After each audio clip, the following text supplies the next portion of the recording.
We have recently been inundated with TV interviews of female converts to Mohammedan Islam who now feel liberated and more respected by their male believers than they were under Christianity. How factual and accurate are their perceptions? Tilth is the cultivation of land, tillage, physical condition of soil, especially in relation to its suitability for planting or growing a crop. Most of the verses of the Quran were revealed to Muhammad as a result of incidents, utterances, actions, and or deeds by, from, and unto Muhammad or some of his companions. They are almost invariably in hindsight and after an event. This verse of the Quran also was the result of such an incident as shown below. Sahih al-Bukhari 6.51 narrated by Jabir. Jews used to say, if one has sexual intercourse with his wife from the back, then she will deliver a squint-eyed child. So this verse was revealed. Your wives are a tilth unto you, so go to your tilth when or how you will. 2.223. Sunan of Abu Dawud Hadith 2159 narrated by Abdullah ibn Abbas. Ibn Umar misunderstood the Quranic verse, so come to your tilth however you will. May Allah forgive him. The fact is that this clan of the Ansar, who were idolaters, lived in the company of the Jews, who were the people of the book. They, the Ansar, accepted their superiority over themselves in respect of knowledge, and they followed most of their actions. The people of the book, i.e. the Jews, used to have intercourse with their women on one side alone, i.e. lying on their backs. This was the most concealing position for the vagina of the women. This clan of the Ansar adopted this practice from them. But this tribe of the Quraysh used to uncover their women completely and seek pleasure with them from in front and behind and laying them on their backs. When the Muhajirun, the immigrants, came to Medina, a man married a woman of the Ansar. He began to do the same kind of action with her, but she disliked it and said to him, we were approached on one side, i.e. lying on the back. This matter of theirs spread widely, and it reached the Apostle of Allah. So Allah the Exalted sent down the Quranic verse, your wives are a tilth to you, so come to your tilth however you will, i.e. from in front, from behind, or lying on the back. But this verse meant the place of the delivery of the child, i.e. the vagina. Al-Baqarah 2.223. Your wives are a tilth unto you, so approach your tilth when or how you will. Until today, the ulama have not agreed on whether or not this verse gave the right to the husband to have anal intercourse with his wife or woman or not. The traditions, as usual, contradict each other by the opposing views giving isnads proving their points all the way to Muhammad. Ladies and gentlemen, humans can enjoy sex by numerous positions, not only two. If having sex from behind is more revealing and hence presumably more enjoyable, then the Ansari woman had no reason to complain. The fact that the Ansari woman objected to the intercourse must have been because it was not a vaginal act, but an anal one. Al-Bukhari narrated after Ibn Umar that Al-Baqarah 2.223 was revealed on the issue of having anal intercourse with women. Al-Tabarani narrated in Al-Aswat with a reliable chain of traditions that your women are a tillage for you was only revealed to license anal intercourse. Ibn Abbas narrates that Umar ibn al-Khattab went before the Messenger of Allah and said, Master, I am destroyed. The Messenger of Allah asked, what thing has destroyed you?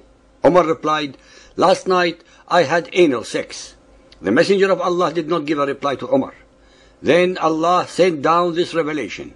Your wives are a tilth unto you, so approach your tilth when or how you will. The words Qabul wa Dabar mean the anus is accepted. These can be found in Asbab al-Nuzul by As-Suyuti on Surah Al-Baqarah 2.223. It beggars belief that Umar was expecting damnation just because he had sex with his wife, penetrating her vagina from behind. What is certain is that with this verse Allah supported the men. They had the right to use the positions that they wanted. Women had no right to protest. They had only to submit to their husbands' whims. In any case, this verse excluded women from the debate, and by so doing transformed the question, which was thus reduced to the following. Do men have the right to have sex with their wives in any manner, time and place? Without a shadow of a doubt, all the hadith simply disregard and degrade the rights of women, by giving men the right to completely ignore the wishes of their women regarding sexual positions, times, or places. Neither in the Quranic verse above, nor in any of the ahadith, is the woman's point of view addressed or considered, since according to both, they are inferior to the man and should be treated as a possession just like a domesticated animal. The following hadith is added further confirmation of Muhammad's and his Qur'an's attitude to women. Sahih Muslim Hadith 1032, narrated by Abu Dahr.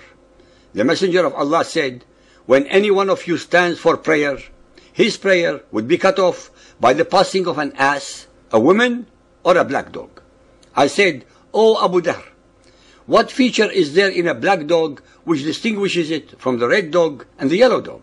He said, "O son of my brother, I asked the Messenger of Allah as you are asking me, and he said, the black dog is a devil." Sahih al-Bukhari Hadith 1.301, narrated by Abu Sa'id al-Khudri. Once Allah's apostle passed by the women and said, "O women, give alms, as I have seen that the majority of the dwellers of hellfire were you, women." They asked, "Why is this so, O Allah's apostle?" He replied, "You curse frequently and are ungrateful to your husbands. I have not seen anyone more deficient in intelligence and religion than you. A cautious, sensible man could be led astray by some of you." The women asked, "O Allah's apostle, what is deficient in our intelligence and religion?" He said, "Is not the evidence of two women equal to the witness of one man?" They replied in the affirmative. He said, "This is the deficiency in her intelligence. Isn't it true that a woman can neither pray nor fast during her menses?" The women replied in the affirmative. He said, "This is the deficiency in her religion."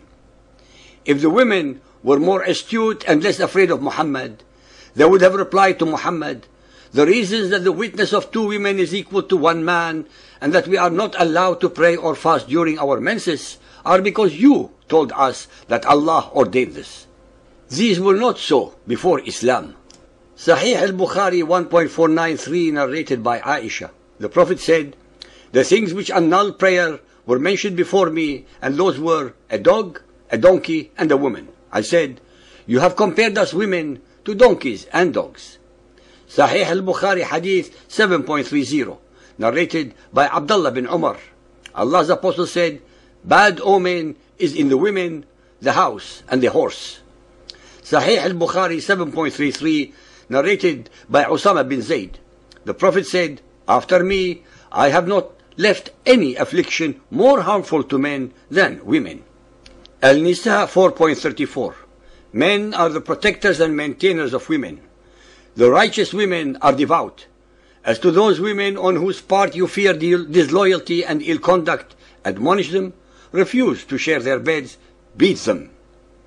Ladies and gentlemen, the most illuminating point in this sordid state of affairs is the complete one-sidedness of all the discussions and arguments and the utter lack of logic, morality, or justice, since all of them are conducted by the Muhammadan males, thus excluding completely and totally ignoring or taking into account the rights of the Muhammadan women, the ones who are being victimized. Muhammad and his Quran show neither respect nor recognition of Muhammadan women as dignified, intelligent, and equal human beings to the Muhammadan men. Those European women who are converting to Muhammadan Islam could not have possibly been made aware of the degrading and humiliating verses in the Quran and Hadiths regarding the treatment of females by Muhammad's cult belief system.